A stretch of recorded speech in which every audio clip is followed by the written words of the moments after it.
Bonsoir à tous et merci beaucoup d'être nombreux pour suivre encore nos informations. Merci beaucoup pour tous ceux qui s'abonnent chaque jour à notre chaîne. Merci pour ceux qui ne nous apprécient pas mais qui ne quittent jamais notre chaîne. Nous vous disons merci parce que je sais, on ne peut pas être là pour être apprécié chaque jour.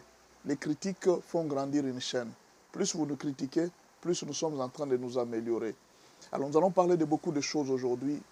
On va faire plusieurs analyses à la fois. La première analyse qu'on va faire, c'est sur la guerre à l'Est. Qu'est-ce que Kabila fait à l'Est? Est-ce qu'on peut espérer encore que Kabila fera quelque chose?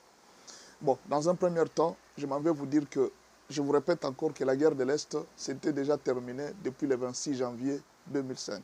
Tout ce qui reste, ce sont des formalités. La deuxième chose, je vous ai montré qu'il y avait déjà l'ombre des États-Unis en RDC. Vous avez vu la RDC occuper la deuxième vice-présidence des Nations Unies. Vous venez de voir la RDC être admise au Conseil des Nations Unies. Là-dessus, je voudrais quand même vous dire quelque chose qui s'est produit, qui ne donne pas vraiment une très bonne odeur. Parmi les pays qui n'ont pas soutenu la RDC au poste qu'il occupe aujourd'hui, il y a 4 pays voisins qui ont refusé de soutenir la RDC. Soit ils n'ont pas voté la RDC, soit ils se sont abstenus. Il y a le Rwanda, il y a l'Ouganda, il y a comment on appelle encore ça? Les Congo-Brazzaville, et puis il y a un autre 4e pays que j'oublie. Voilà, les 4 pays ont refusé, le Kenya aussi. Donc il y a le Kenya, il y a l'Ouganda, il y a le Congo-Brazzaville et puis le Rwanda. Ils se sont soit abstenus, soit ils ont carrément voté un autre pays, ils ont refusé, ils ont voté contre la RDC. Voilà. Donc soit ils se sont abstenus, soit ils ont voté contre la RDC. Les 4 pays ont refusé. Mais déjà l'ombre des États-Unis est là. Je vous ai parlé des 2 ombres ou bien les 3 ombres des États-Unis, que nous sommes déjà en collaboration. La fonction que la RDC occupe au niveau des Nations Unies, 2e vice-président de l'Assemblée des Nations Unies, ça ne s'est jamais fait en RDC, c'est la première fois. Et la RDC est admise au Conseil de sécurité des Nations Unies comme membre non permanent. Au même moment, non, ce n'est pas fini. Il y a une 3e chose. La RDC vient d'avoir de la Banque mondiale plus de 1 milliard de dollars pour la réhabilitation de Inga 3. La Banque mondiale sait qu'il y a la guerre en RDC. Comment est-ce qu'ils peuvent sortir 1 milliard de dollars pour donner à la RDC? Vous pensez ça? Bon, en fait, je ne sais pas comment est-ce que vous voyez les choses. La Banque mondiale sait que la RDC, c'est un pays instable, n'est-ce pas? La RDC n'est pas en guerre, la RDC est en guerre depuis 30 ans. Mais la Banque mondiale vient de sortir 1 milliard de dollars pour donner à la RDC de réhabiliter Inga. Vous ne comprenez toujours pas que la guerre de l'Est, là, ce sont des mascarades. La guerre est déjà terminée depuis très longtemps. Il n'y a plus de guerre. Ne vous en faites pas. Je sais que c'est la douleur d'enfantement. Le président Félix Tshisekedi avait déjà dit ça. Nous sommes dans une douleur d'enfantement. Quand la femme veut enfanter, les douleurs augmentent. C'est ces douleurs-là qui sont là. Mais nous sommes à côté de la maternité. Bientôt, la RDC va accoucher d'un très bel enfant. Et le monde sera surpris de ce qui va se passer en RDC bientôt. Si déjà les nations commencent à penser, est-ce que vous vous rappelez que c'est Ramaphosa qui était parti dans une réunion avec les présidents internationaux? Il leur a dit clairement, il dit si vous voulez que l'Afrique puisse émerger, il n'y a qu'à prendre l'argent et à investir dans le projet de Inga. Et aujourd'hui, la Banque mondiale vient de sortir l'argent pour l'investissement de Inga. Pendant que vous vous dites que non, il y a la guerre en RDC. Donc la Banque mondiale, vous êtes plus intelligent que la Banque mondiale qui donne cet argent-là. Bon, en fait, je ne sais pas, vous pouvez analyser comme vous voulez. La 3e chose, que font les M23? Ils sont partis à Doha. Il paraît qu'ils se sont retirés. Donc certainement, ils veulent la guerre. Mais la guerre, ils vont la faire avec qui? Pendant que la RDC est en train d'entrer en deal avec les Américains. On a déjà signé, il y a beaucoup d'avancées. Peut-être on ne peut pas vous dire tout en public. Il y a déjà un comité qui est en train d'être préparé pour se rendre aux États-Unis. On ne sait pas. Maintenant, qu'est-ce qui se passe? Les grands problèmes, leurs grands problèmes, que ce soit Kabila, que ce soit Nanga et autres, et même tous ceux autres qui vont aller rejoindre, ils n'ont qu'une seule mission que Kagame leur a donnée. Faites en sorte que mon nom ne soit pas cité dans cette histoire. Faites en sorte que je sois lavé des sanctions qu'on a mises sur mon pays. Parce qu'au moment où je vous parle, Kagame est en train de souffrir. L'orgueil qu'il était en train de montrer là, non, moi Kagame, je suis un bon leader. Il montre aux gens qu'il a beaucoup, il est intelligent, il est fort. Mais au moment où je vous dis, sur le terrain, les sanctions commencent à peser. L'aide de la Belgique ne vient pas, l'aide de l'Angleterre ne vient pas, l'Allemagne ne donne plus. Ça devient difficile. Et vous pensez que bientôt peut-être la France aussi va couper. Ça va devenir difficile. La RDC a fermé son espace aérien. Le Rwanda est en train de souffrir. Le Rwanda, c'est un pays enclavé. Kagame et son orgueil là, tout ce que Kagame est en train de lutter pour le moment, qu'on ne vous trompe pas, Kagame est en train de lutter pour qu'on enlève son nom des sanctions de la RDC, de la résolution 2773. Et je vais vous dire, je n'ai pas de preuves. Moi, je suis très sûr que Kabila est à Goma sur ordre de Kagame. Pas que Kabila a voulu être à Goma. C'est un ordre qu'on lui a donné.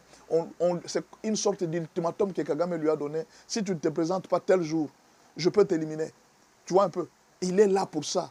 Il est obligé, en fait, de faire... La mission de Kabila, c'est faire du conflit. Que ça quitte de Kagame, entre Kagame et la RDC, mais que le conflit soit entre Congolo, que le conflit soit congolo-congolais. C'est ça le rôle que Kagame a donné à Kabila et à tous les autres politiciens qui vont rejoindre Kabila. C'est ça le rôle. Si vous ne savez pas, c'est comme ça que les choses se passent. Maintenant, il se peut que Olivier Ndungu, il est parti à Doha. Il est parti plaider pour une seule raison. Il a dit qu'on enlève les sanctions contre les M23, tous ceux qui ont tué à l'Est là, que la RDC accepte de signer une amnistie pour tous ceux qui ont fait des crimes à l'Est. Non, la RDC a dit ça, c'est une ligne rouge. On ne peut pas accepter ça, on n'acceptera jamais. Et c'est la raison pour laquelle ils vont quitter. Ils ont quitté, ils disent on ne va plus négocier. Mais alors, s'ils ne veulent pas négocier, ils vont aller à la guerre. Il n'y a pas de problème. On va se battre. Et on va faire encore beaucoup de bruit. On va voir qui va perdre. C'est les Rwandais qui va perdre parce que eux, en même temps, les M23 qu'on dit M23 entre guillemets, ils n'ont pas d'armée. Kagame est obligé de retirer ses soldats. Si Kagame continue, il y a une résolution 2773 qu'il est en train de craindre jusqu'aujourd'hui. Il tremble devant cette résolution. Même si on ne vous le dit pas, même si on ne vous le montre pas, Kagame est en train de trembler devant cette résolution. Il a peur de la résolution. Quand les sanctions vont tomber, comment sera Kagame? Il sera comme une poule mouillée pratiquement. Vous voyez un peu? C'est le problème. Alors, la dernière information, c'est le bruit. On a dit que Tango Fort a fui. Les FARDC ont démenti. On a dit que Tango Fort est à Kinshasa. Il n'y a pas de débat là-dessus. C'est une information officielle, mais alors pourquoi vous voulez qu'on débatte? Autre chose qu'on peut dire dans l'information de ce soir, c'est qu'il y a beaucoup de gens qui ont dit que Fayulu est probable Premier ministre de Félix Tshisekedi. Non, je ne crois pas que Félix le fera. Et si Félix le fait, c'est une grave erreur. Parce que pour le moment, qu'est-ce que la RDC a encore à perdre? Nous avons déjà fait les deals avec les Américains. D'ailleurs, même le gouvernement d'union nationale, on a encore besoin de ça. Pourquoi? Ceux-là avec qui on pouvait faire le gouvernement d'union nationale, ils ne veulent pas. Ils veulent s'allier à la rébellion. Mais alors, on va faire le gouvernement d'union nationale pour gagner quoi? Ça ne sert à rien que Félix continue sur son mandat. S'ils veulent le combattre, qu'ils le combattent jusqu'à la fin, qu'ils attendent jusqu'à ce qu'il fera son mandat. On va voir eux, quand ils vont prendre le pouvoir. Parce que vous êtes en train de dire que non, c'est vous qu'on aime. Mais quand vous allez prendre le pouvoir, vous allez gérer avec qui? Aujourd'hui, Félix est tribaliste. Félix est ceci, Félix est mauvais, tous les Balouba sont mauvais. Maintenant, quand vous allez régner aussi sur les Balouba. Les Balouba aussi vont vous aimer. Il faut faire très attention avec ce langage. Il ne faudra pas qu'on attise le feu du tribalisme. Nous devons être nationalistes. C'est ces histoires-là. Alors, si Fayulu, c'est difficile que Félix Tshisekedi mette Fayulu comme Premier ministre. Pourquoi? Parce qu'il n'a pas un poids politique. C'est juste de l'opportunisme. Il n'a pas de députés. Il n'a pas il n'a pas mouillé les maillots comme les politiciens disent. Il devrait mouiller les maillots, il devrait avoir autant de députés. On va laisser tous ces politiciens qui se sont battus pour Félix. On leur prive des postes et puis on va donner ses mains à Fayulu. Au nom de quoi?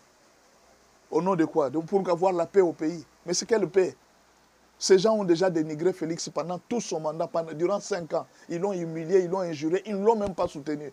Maintenant, en dernière minute, pendant que Félix vient de gagner les deals avec les Américains, c'est alors que le président Félix va... Non, non. Moi, je pense aujourd'hui que le président Félix Tshisekedi doit beaucoup se concentrer sur ceux qui l'ont soutenu dans cette période, particulièrement les Ouazalendo. Les FARDC l'ont beaucoup soutenu. Parfois, il y a aussi l'armée numérique. Je vois sur les réseaux sociaux, il y a beaucoup de gens qui se sont battus pour Félix Tshisekedi, sans qu'ils soient payés, ces gens-là. Ces gens ont fait plus de travail, plus que même Tina Salam. Pendant même que Félix n'a même pas rien dit, ces gens ont déjà parlé. Ils parlaient pour les chefs. Il y a beaucoup de soldats de l'armée numérique qui ont beaucoup travaillé. Le président doit aussi les récompenser. Ce sont des gens, ces gens-là. Pourquoi ne pas choisir un premier ministre parmi l'armée numérique? Ces gens se sont battus. Vous allez choisir Fayulu qui vous a combattu tout le temps. Je ne crois pas.